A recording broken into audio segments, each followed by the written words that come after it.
Olá, meu irmão, olá, minha irmã, olá, meu amigo, que Deus te abençoe. Estou de volta para trazer mais uma mensagem de reflexão. Que Deus possa te abençoar.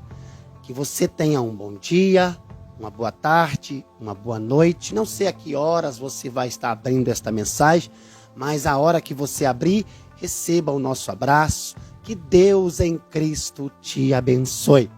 Eu quero te convidar para nós estarmos lendo um texto que se encontra no livro do profeta Jonas, capítulo 1, do verso 1 a seguir, que diz: E veio a palavra do Senhor a Jonas, filho de Amitai, dizendo: Levanta-te, vai à grande cidade Nínive e clama contra ela, porque a sua malícia subiu até mim.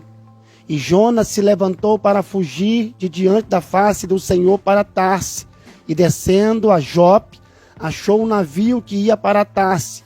Pagou, pois, a sua passagem, desceu para dentro dele, para ir com eles para Tarse, e de diante da face do Senhor. Eu quero aqui falar sobre Deus buscando uma solução. Quando Deus, ele chama Jonas para resolver um problema que estava acontecendo em Nínive. O pecado de Nínive tinha subido às narinas de Deus. Jonas era aquele que ia resolver o problema, que ia levar a palavra de Deus, que ia ser um mensageiro de Deus. Mas ao invés de Jonas ser a solução, ele passou a ser mais um problema que Deus tinha que resolver. Jonas agora ele desce para Jope, e ali ele pega um navio que vai para Tarse. E ele foge da presença de Deus, ele quer fugir do chamado de Deus. Deus então agora manda uma grande tempestade naquele navio, pessoas inocentes sofrendo por causa de um rebelde. Hoje nós estamos vivendo isso dentro da igreja do Senhor. Deus ele enviou Jesus para resolver o problema, para salvar a humanidade. Mas tem pessoas dentro da igreja criando problema, bagunçando a igreja do Senhor. Ao invés de ser solução, ele é problema. Ele é aquele cara fofoqueiro, mentiroso, intriguento, guardador de mágoa, não consegue perdoar. É um cara que ele consegue fazer um montinho e colocar as pessoas contra líderes, contra pastores. E Deus, então ele faz com que essa tempestade, ela vem sobre o navio, e pessoas inocentes teve que pagar pela desobediência de Jonas. E nós vemos nos dias de hoje, quantas pessoas que estão vivendo uma vida de mentira dentro da casa do Senhor, ao invés dele ser solução, ao invés dele ser alguém que vai ministrar, que vai levar amor, alegria, ensinar o caminho para a salvação, levar uma palavra de perdão, ele é problema dentro da igreja. E ao invés dele ser alguém que vai ministrar a palavra de Deus, ele é um agente de Satanás, ele é um joio dentro da casa do Senhor, ele é aquela pessoa que ele não consegue ser guiado pelo Espírito Santo, mas ele é dominado pelo um rancor, pelo um ódio, pela uma raiva, pela uma mentira, pela uma fofoca. Nós vemos quando o próprio irmão, tendo inveja do irmão, Caim, ele olha para Abel, e ele vê que Abel, ele agradava a Deus, não por causa do seu sacrifício, mas por causa da sua obediência. E ele então sente inveja no seu coração, e ele mata o seu irmão por inveja, por raiva. E hoje tem pessoas dentro da igreja do Senhor, que tem inveja no coração, tem tanta raiva no coração, não consegue ver a prosperidade do outro, não consegue ver o crescimento espiritual do outro.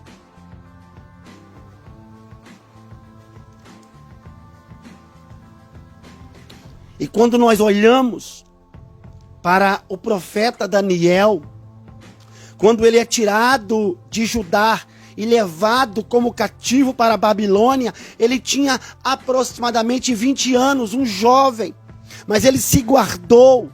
Hoje, quantos jovens que estão se perdendo dentro da casa do Senhor? Eles são jovens, eles têm que... Não! O Senhor, Ele vai mandar um homem de 60 anos para o inferno, como também manda um jovem de 20 anos, de 18, de 15. Ele não vai olhar, tem que ser jovem, tem que mudar a postura do culto para agradar o jovem, para atrair o jovem. O que atrai jovem é a palavra do Senhor. Daniel não encontrou lá em Babilônia uma igreja para agradar os olhos dele. Pelo contrário, ele foi perseguido, foi humilhado, foi maltratado, foi lançado na cova dos leões. Nós vemos José com 17 anos levado para o Egito. Ele encontrou sofrimento, uma mulher quis deitar com ele, ele fugiu daquela mulher. Hoje os jovens tem que atrair os jovens, tem que mudar a postura do culto para atrair os jovens. Será que isso está agradando o coração de Deus? Estamos maquiando a obra de Deus, porque o que liberta é a palavra, é o poder que há na palavra. Não adianta nós queremos mudar a forma do culto para agradar pessoas. Nós vemos Davi, quando Samuel chegou ali em Belém de Judá para ungir um rei. Davi estava no campo. Davi tinha aproximadamente 16 anos de idade. Davi foi ungido a rei. Davi era crente. Davi era jovem. Nós vemos o rei Zedequias. Foi levantado como rei com 20 anos e foi um grande rei.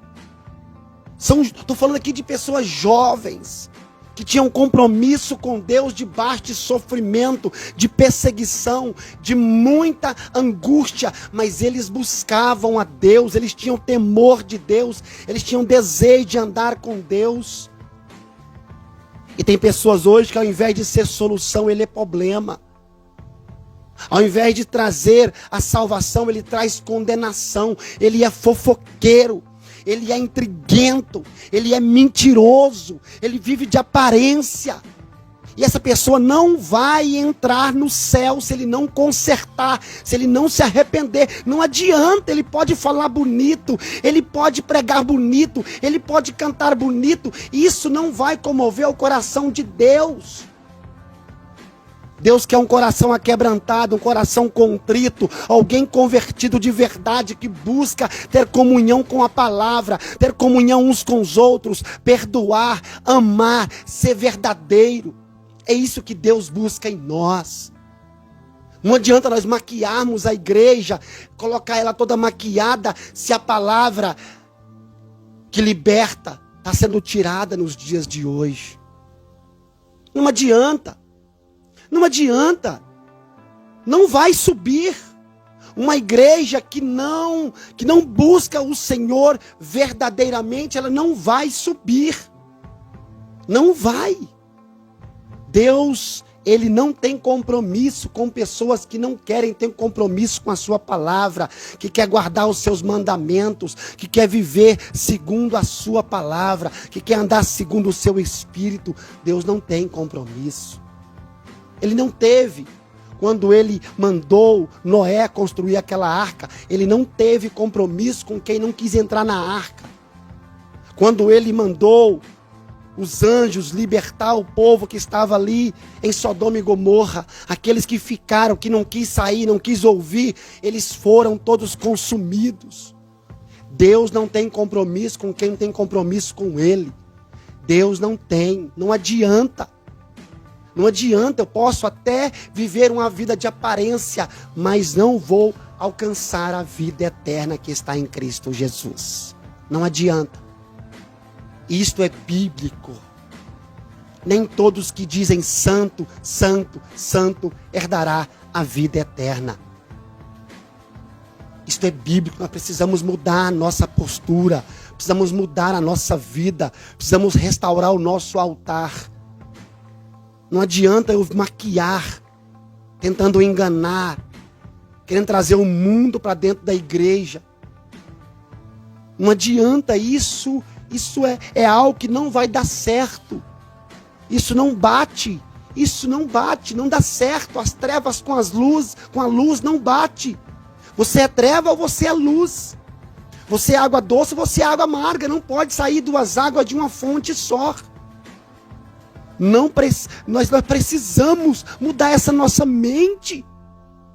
Esse evangelho barato que está se pregando hoje, esse evangelho conformista, esse evangelho que conforma, que traz aí um conformismo, que não pode repreender, que senão sai da igreja.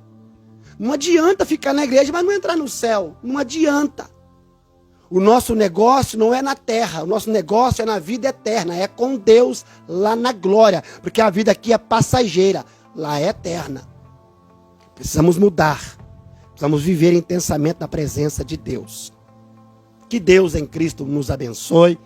Que a graça de Deus seja abundantemente sobre cada um de nós. E até a próxima, se assim Deus nos permitir. Fique com Deus e a paz do Senhor.